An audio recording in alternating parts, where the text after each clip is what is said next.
Good evening all, it's Peter from the Music Room. Been a long time since I've seen you guys and since I've made this video. I've been inspired by a video that I saw Beatles Tone make.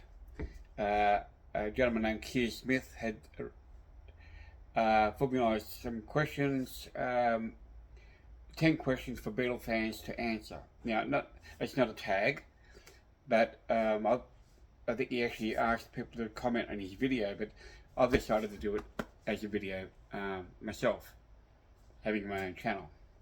So I'm not going to hopefully be too long with this, okay? But the last question may get a bit wordy, because that's the sort of question I'm going to be able to answer in 5 seconds. So the first question he asked is, what Beatles album do I play the most? Well, most of you that know me know that that is my favourite album, Abbey Road. However, I've been gravitating a lot to Rubber Soul in the last 2 or 3 years, and I don't know why, but I think maybe because it's kind of that bridge between the studio, between the Beatles mania years and later, and this is a fabulous album. I love it every time I see it, every time I hear it, sorry, not see it. I just seem to be playing this a lot more. My favourite song, of course, in my life is actually on the album. But beyond that, Drive My Car Norwegian Wood, You Won't See Me, Nowhere Man, I first heard, which was a 45 here in Australia. Great song. I'm Looking Through You, If I Needed Someone, which ironically was left off the American version. And that's a very bird-like song, but the US version of that album sounds like a very much a folk rock song, but ironically they left that song off the album. But anyway, that's the album that I've been playing most of lately. So Rubber Soul. Next question was a favourite Beatles solo album, and I'm going to go with I'll take plenty of this because I should have done this before. George Harrison's self-titled from 1979, and I found this actually, and I wish I'd brought it out on a cassette while I was touring Europe in 1984. I found a double play cassette which had this in 33 1/3 in Stockholm of all places, a German cassette, a German press cassette. This is a beautiful album. Okay, my favourite George song is Blow Away, and in fact it might be possibly my favourite solo Beatles song of them all. It's a beautiful album. It's really it's got Not Guilty on this thing, which I wasn't aware at the time was a Beatles leftover track from the White Album era, but it's a great album. It's a real joyful album actually. Some really sublime moments. Dark Sweet Lady, Your Love Is Forever, Here Comes the Moon. It's just gorgeous. Even the opening track, Love Cup 2 1. So yeah, that's probably my favourite Beatles solo album. Okay. Which Beatles song should have been included on an album? And we're talking about an unreleased song. First became aware of it through sessions, but this is actually a bootleg album. But this predates the anthologies. A lot of pretty much everything that's on here is on anthology 1, 2, or 3. And I'm going to pick out of this lot. I'm going to pick Leave My Kitten Alone, which I believe, understand was recorded around the time of Beatles for Sale. Could have been on Beatles for Sale. I can't think of what track they could have left off. People will say Mr. Moonlight, but that's probably a track that probably should have been included on an album. Leave My Kitten Alone, which was actually a cover of a Little Willie John song. A great rollicking track. Yeah, I'll go with Leave My Kitten Alone on that one. Pick one song to leave off the White Album. Okay, we all know the White Album. This is a UK 70s, 80s press. I'm going to pick Wild Honey Pie, which is just a filler basically. It's a link track. You know, it's really a nonsense. I didn't know what they were thinking when they really put that out. I only heard this album in the early mid-70s. But yeah, Wild Honey Pie is one that I would delete off that album. Okay, 1973. Oh no, sorry. Create the perfect Beatles single. And I think the idea is to go with songs that were already singles, US, UK. In Australia, I'm going to actually nominate this, and it might be a bit controversial because some of the hate this song gets, but in Australia we had Obla Diabla Da, back with Margaret Jelly Whips, and I believe 20 other countries had that pairing as well, my understanding, including in New Zealand as well. It's the New Zealand press of that. I'm going to nominate that as a great pairing. While we attack Jelly Whips. If they'd been a single lifted off the White Album, that probably would have been the one. There wasn't, of course. Won't attack Jelly Whips. This was released in mono here in Australia, and so they're mono versions of both tracks. But yeah, and that probably the first time I heard One More Attack Jelly Whips before I heard the White Album was on this 45.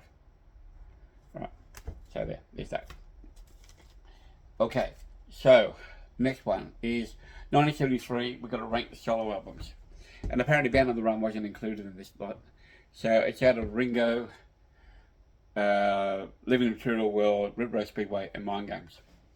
And my order of preference is going to be Ringo. Might sound strange, but this is actually quite an enjoyable album.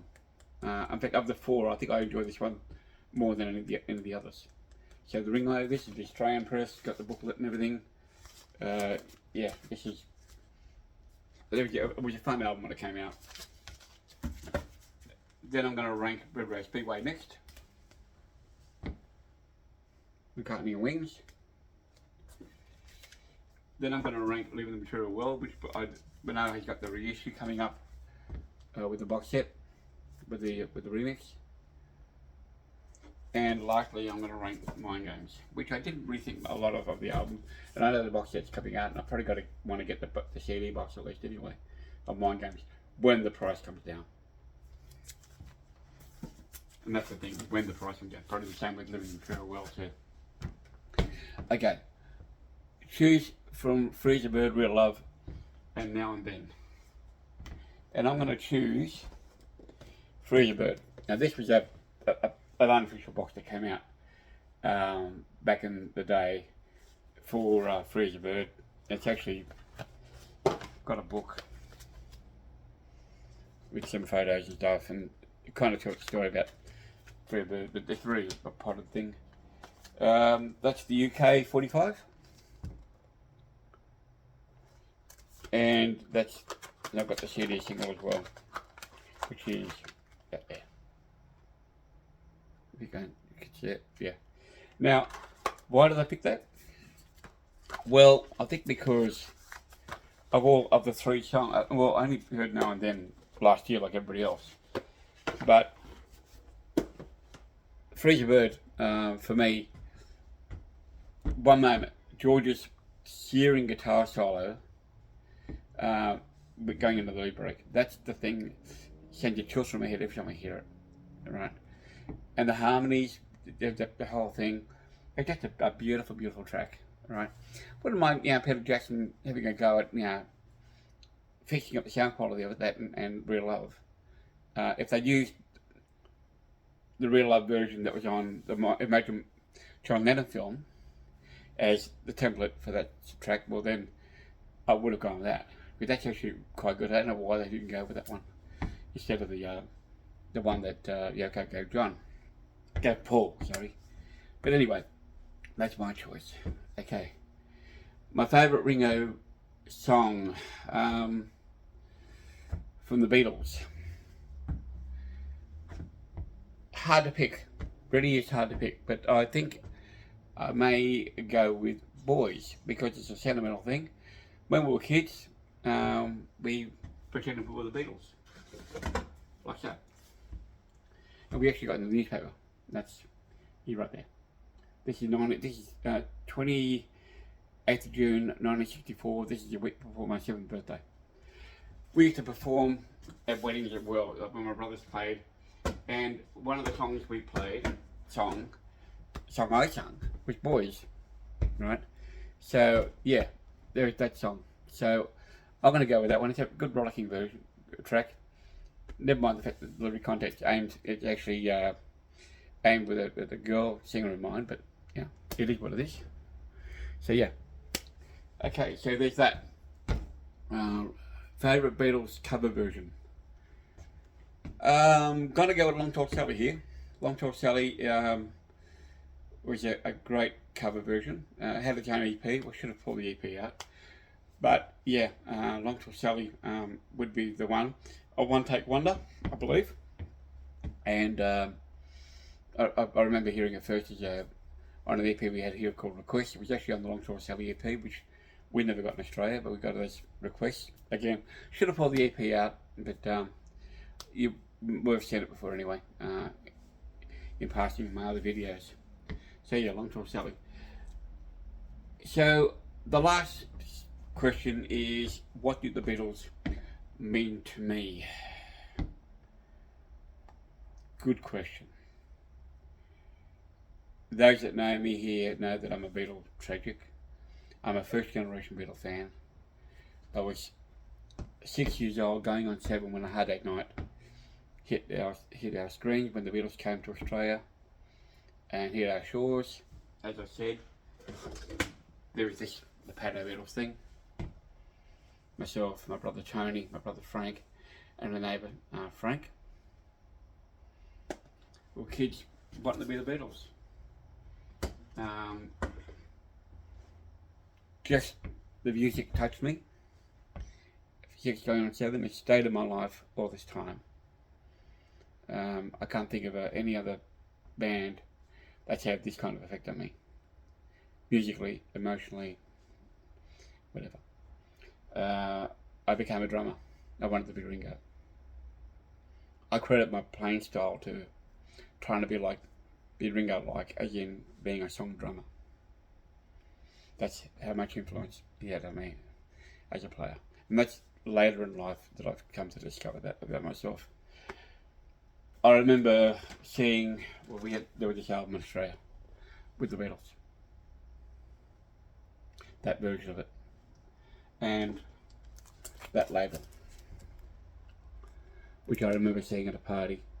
And it would have been this album that I heard at that party. That Parlophone label.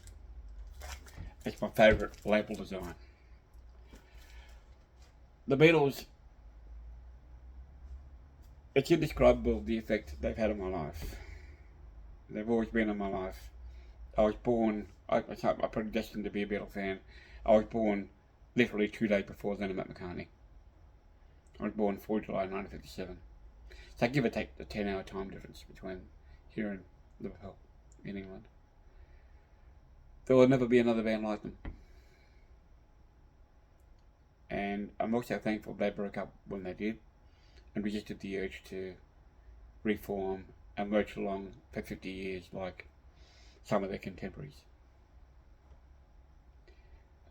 There isn't much more I can say. I mean, you look around here, this is a culmination of, it's been years of collecting, but I mean, I wasn't always this way inclined, but, I have any number of books up here on the Beatles, on the subject, LPs, whatever, but it goes beyond that.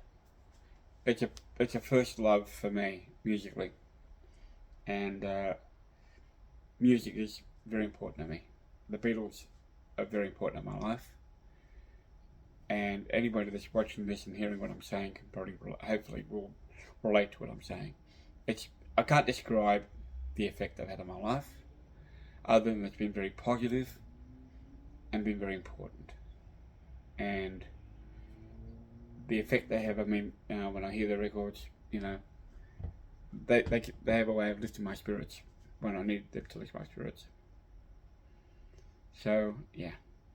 So before I get too emotional now and go into other into another area here, I'm just going to say, in a nutshell, you know, the Beatles have always been in my life. They will always mean something to me. I only care about the music. I don't care about their personal lives, which is why I'm very selective about what books I buy. I don't go into biographies, right? My books are other things other than biographies. You know, mainly music related, how they made the records, you know, day-to-day stuff, you know, whatever it may be. But I don't care about the personal stuff. I don't really want to know about it. So there you have it in a nutshell. In 20 words or less. No, I can't do that. 20 words or less. You're never going to get 20 words or less from me on that subject. So thank you, Kier Smith. Thanks, Bentley Tones, for doing the video as well. Which I'll shout out to Kier Smith. I'll tag Kier. Go and check out his video. And check out Bentley Tones' video as well. Okay? And Bentley Tone, I hope you're doing well. You looking like you're looking quite good now, and I hope your recovery continues, mate. We want to see more from you. And I apologise that I haven't made more videos myself, but I've been somewhat preoccupied lately. But anyway, take care, everybody. Thank you for watching. Don't forget to hit like and subscribe if you like what you've seen. I'm going to try and make more content. I've just been caught up in other things lately, so you know, it's just been that kind of thing. I've been in a new relationship for the last 5 months, and it's been quite a wonderful experience for me. So I've been distracted, you could say, but I'm smiling. So take care, guys, wherever you are in the world. Good morning, good evening. Look after yourselves, and take care. Bye.